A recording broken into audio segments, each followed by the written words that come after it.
السلام عليكم.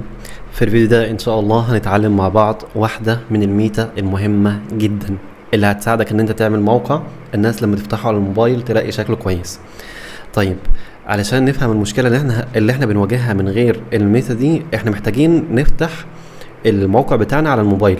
طبعا دي قصة معقدة، علشان اجي اصمم موقع واقعد بقى اربط الجهاز بتاعي بموبايل واقعد اصمم واشوف ازاي على الموبايل وكده.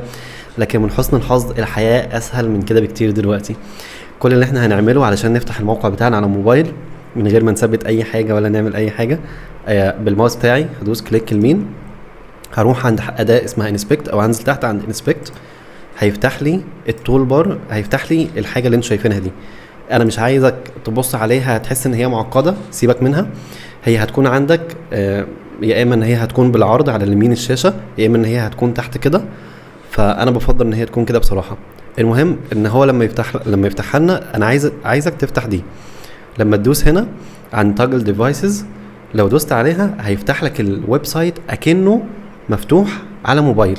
يعني هنا حتى هو بيقول لك الدايمنشنز، انت اكنك فاتحه على ايفون 14 برو ماكس. يعني ممكن انت حتى تفتحه على ايباد مثلا ميني، ايباد اير. فهنا هو بيديك اوبشنز كتيره ان انت تشوف الموقع بتاعك ازاي شكله هيظهر في الموبايل او في الجهاز ده. احنا نفتحه على اي ايفون او اي جهاز عادي. اللي انا هعمله، انا هحتاج ان انا هعمل ريلود عشان اوضح الفكره. خلينا ان احنا من هنا نعمل زوم اكتر. زي ما انتم شايفين ده شكل الموقع دلوقتي. يعني تحس ان الصوره مثلا مش بتتعامل مع العرض، ان هو اقل، مش ظاهره بشكل كويس.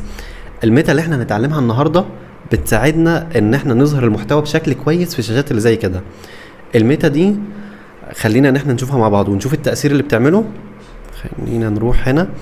الميتا اسمها ميتا، النيم بتاعها اسمها فيو بورت، عرض الشاشة.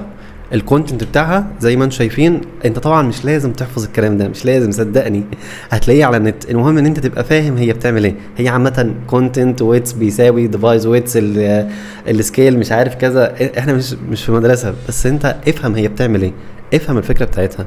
وبرضه لازم تكتبها بايدك علشان تتعلم ازاي تتعامل معاها.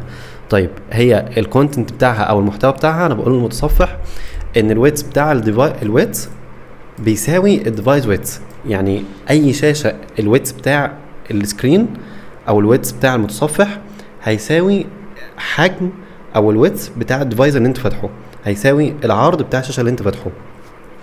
هنا الانيشال سكيل بيساوي 1. خلينا كده نشوف ايه الفرق. لو عملنا كده ريلود، زي ما انتم شايفين الصوره اتعرضت بشكل احسن. يعني الصوره كده خدت حجم الشاشه. هو مش ده اللي هي بتعمله. انا هنا بعرفك الميتا، لكن هي بتعمل ايه هنعرف بعد كده. هنعرف لما نيجي نعمل ويب سايت بيشتغل مع الموبايل، مش هنعرف دلوقتي. لكن انا بعرفك، انا اللي انا عايزه منك في الدرس ده ببساطه ان انت تكون عارف ان في حاجه اسمها ميتا، النيم بتاعها اسمه فيو بورت، الكونتنت بتاعها اللي انت شايفه قدامك ده. وتعرف ان هي بتستخدم علشان تعمل مواقع متجاوبه مع الموبايل. ده المطالب ان انت تعرفه في الدرس ده.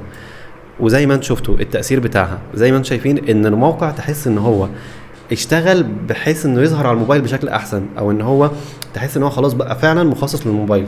حتى الشاشة نفسها، الصورة نفسها كبرت، يعني كبرت بحيث ان هي بقت مناسبة للموبايل. في مثال هنا موجود على W3 سكول، خلينا نشوفه مع بعض.